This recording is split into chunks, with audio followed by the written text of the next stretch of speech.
ഇറാനെതിരായ Israel ആക്രമണത്തെ തുടർന്ന് ചില ഫ്ലൈറ്റുകൾ റദ്ദാക്കിയതായും ചില വിമാന സർവീസുകൾ കാലതാമസം നേരിട്ടതായും UAE എയർലൈൻസ് അധികൃതർ അറിയിച്ചിട്ടുണ്ട്. ഇസ്രായേൽ നടത്തിയ വ്യോമാക്രമണത്തിന് പിന്നാലെ ഇറാൻ വ്യോമപാതകൾ അടച്ചിരിക്കുകയാണ്. ഇനിയൊരു അറിയിപ്പ് ഉണ്ടാകുന്നതുവരെ ടെൽ അവീവിലെ ബെൻ ഗുരിയോൺ വിമാനത്താവളം തുറക്കില്ലെന്ന അറിയിപ്പിനെ തുടർന്ന് ടെൽ അവീവിലേക്കും തിരിച്ചുള്ള വിമാന സർവീസുകൾ റദ്ദാക്കിയതായി ഇത്തിഹാദ് എയർവേസ് അറിയിച്ചിട്ടുണ്ട്. തീരുമാനത്തെ തുടർന്ന് ബാധിതരായ യാത്രക്കാർക്ക് ബദൽ യാത്രാ ക്രമീകരണങ്ങൾ ഏർപ്പെടുത്തുമെന്നും യാത്രക്കാർ ഇത്തിഹാദ് വെബ്സൈറ്റിലോ മറ്റോ അവരുടെ വിമാനത്തിന്റെ സ്റ്റാറ്റസ് പരിശോധിക്കണമെന്നും അധികൃതർ അറിയിച്ചിരിക്കുകയാണ്. അതേസമയം ഇന്ന് പുലർച്ചെ ഇറാൻ വ്യോമപാത താൽക്കാലികമായി അടച്ചതിനാൽ ചില ഫ്ലൈ ദുബായ് വിമാനങ്ങളുടെ സർവീസിനെയും ബാധിച്ചതായി ഫ്ലൈ ദുബായ് അധികൃതർ അറിയിച്ചിട്ടുണ്ട്. അമ്മൻ, ബെയ്റൂട്ട്, ഡമാസ്കസ്, ഇറാൻ, ഇസ്രായേൽ എന്നിവിടങ്ങളിലേക്കുള്ള വിമാനങ്ങൾ താൽക്കാലികമായി നിർത്തിവെച്ചതായും നിരവധി വിമാനങ്ങൾ റദ്ദാക്കുകയും വഴിതിരിച്ചുവിട്ടതായും എയർലൈൻസ് അധികൃതർ അറിയിച്ചിട്ടുണ്ട്. മേഖലയിലെ സാഹചര്യങ്ങൾ നിരീക്ഷിച്ചു വരികയാണെന്നും അതനുസരിച്ച് വിമാന സർവീസുകൾ ഷെഡ്യൂൾ ചെയ്യുമെന്നും അധികൃതർ കൂട്ടിച്ചേർക്കുകയുണ്ടായി. അതേസമയം ഇറാൻ ഇസ്രായേലിനെതിരെ തിരിച്ചടിക്കുകയാണ്.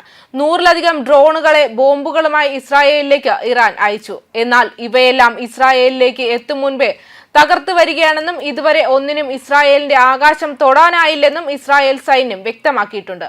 അധികം ഡ്രോണുകളും ഇറാഖിന്റെ ആകാശം വിട്ട് ഇസ്രായേലിലേക്ക് അടുക്കാനായില്ല. ഇറാഖിന്റെ മുകളിൽ വെച്ച് ഇസ്രായേലിന്റെ വ്യോമ പ്രതിരോധം ഇറാൻ ഡ്രോണുകളെ തകർക്കുകയാണിപ്പോൾ. ഇറാനിൽ നിന്ന് വിക്ഷേപിക്കുന്ന ഡ്രോണുകൾ ഇസ്രായേലിൽ എത്താൻ മണിക്കൂറുകൾ എടുക്കും.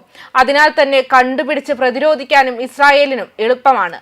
സോഷ്യൽ മീഡിയയിൽ പോസ്റ്റ് ചെയ്ത വീഡിയോയിൽ ഇറാനിയൻ ഡ്രോണുകൾ ഇസ്രായേലിലേക്ക് പറക്കുന്നത് കാണാം. ഇറാഖിന് മുകളിലൂടെ പറക്കുന്ന ഒരു ഡ്രോൺ ദൃശ്യങ്ങളിൽ കാണാം. ഇറാനിയൻ ആണവ സൈനിക കേന്ദ്രങ്ങൾക്ക് നേരെയുള്ള ആക്രമണങ്ങൾക്ക് മറുപടിയായി ടെഹ്റാൻ കഴിഞ്ഞ മണിക്കൂറുകളിൽ ഇസ്രായേലിന് നേരെ 100-ലധികം UAVകൾ വിക്ഷേപിച്ചതായി ഇസ്രായേൽ പ്രതിരോധ സേന അറിയിച്ചിട്ടുണ്ട്. എന്തായാലും ഇറാൻ വിക്ഷേപിച്ച ഡ്രോണുകൾ ഇസ്രായേലിൽ എത്തുവാൻ മണിക്കൂറുകൾ എടുക്കും. ഇറാൻ വിക്ഷേപിച്ച ഉടൻ തന്നെ അവ മെല്ലെ ഇസ്രായേലിലേക്ക് വരുന്ന വീഡിയോ വരെ എടുത്ത് ഇസ്രായേൽ സൈന്യം സമൂഹ മാധ്യമങ്ങളിൽ പോസ്റ്റ് ചെയ്തിട്ടുണ്ട്. ഇസ്രായേൽ ആക്രമണങ്ങൾ ലക്ഷ്യമിട്ട നദാൻസ് ആണവ കേന്ദ്രങ്ങൾ വികിരണ അളവിൽ വർധനവ് ഉണ്ടായിട്ടില്ലെന്ന് അന്താരാഷ്ട്ര ആണവോർജ ഏജൻസി വ്യക്തമാക്കുന്നുണ്ട്. ആക്രമണ സമയത്ത് ബുഷർ ആണവ നിലയം ലക്ഷ്യമിട്ടില്ലെന്നും അന്താരാഷ്ട്ര ആണവോർജ നിരീക്ഷണ ഏജൻസി കൂട്ടിച്ചേർക്കുകയുണ്ടായി. ഇറാനിന്റെ പ്രത്യാക്രമണം ഉടൻ ഉണ്ടാകുമെന്നും കരുതിയിരിക്കണമെന്നും രാജ്യത്തുടനീളം മുന്നറിയിപ്പ് നൽകിയിരുന്നു ഇസ്രായേൽ. നിർദ്ദേശത്തിനു പിന്നാലെ പ്രധാനപ്പെട്ട ഇസ്രായേൽ മേധാവികളെല്ലാം ബങ്കറുകളിലേക്ക് മാറി. ഏതു സമയത്തും ആക്രമണം ഉണ്ടാകുമെന്നും കരുതിയിരിക്കണമെന്നും ജനങ്ങൾക്ക് മുന്നറിയിപ്പും നൽകിയിരുന്നു. ആശുപത്രികളെല്ലാം സജ്ജമാക്കാനും നിർദ്ദേശം നൽകിയിട്ടുണ്ട്. സൈനിക മേഖലയിലെ ഡോക്ടർ അടക്കമുള്ള ആരോഗ്യ പ്രവർത്തകരോടെല്ലാം തിരിച്ച് ഡ്യൂട്ടിയിൽ കയറാനും നിർദ്ദേശം നൽകിയിട്ടുണ്ട്. ഇറാന്റെ പ്രതികരണം ഇസ്രായേലിൽ വൻ നാശനഷ്ടങ്ങൾക്ക് കാരണമാകുമെന്ന് US മുന്നറിയിപ്പ് നൽകിയതായി റിപ്പോർട്ടുകൾ പുറത്തു വന്നിട്ടുമുണ്ട്. ബാലിസ്റ്റിക് മിസൈൽ ആക്രമണത്തിലൂടെ ഇസ്രായേലിന്റെ വ്യോമ പ്രതിരോധ സംവിധാനങ്ങൾ തകർക്കപ്പെടാനും സാധ്യതയുണ്ട്. ആക്രമണത്തിന് പിന്നാലെ ഇറാൻ മുന്നറിയിപ്പ് നൽകിയിരുന്നു. കൈപ്പേറിയതും വേദനാജനകവുമായ തിരിച്ചടിക്ക് ഇസ്രായേൽ കാത്തിരിക്കണമെന്ന് ഇറാൻ പരമോന്നത നേതാവ് ആയത്തുള്ള അലി ഖാനെ പറഞ്ഞതായി വാർത്താ ഏജൻസിയായ IRNA റിപ്പോർട്ട് ചെയ്തിട്ടുമുണ്ട്. ശത്രു ആക്രമണങ്ങളിൽ നിരവധി കമാൻഡർമാരും ശാസ്ത്രജ്ഞരും രക്തസാക്ഷികളായിട്ടുണ്ട്.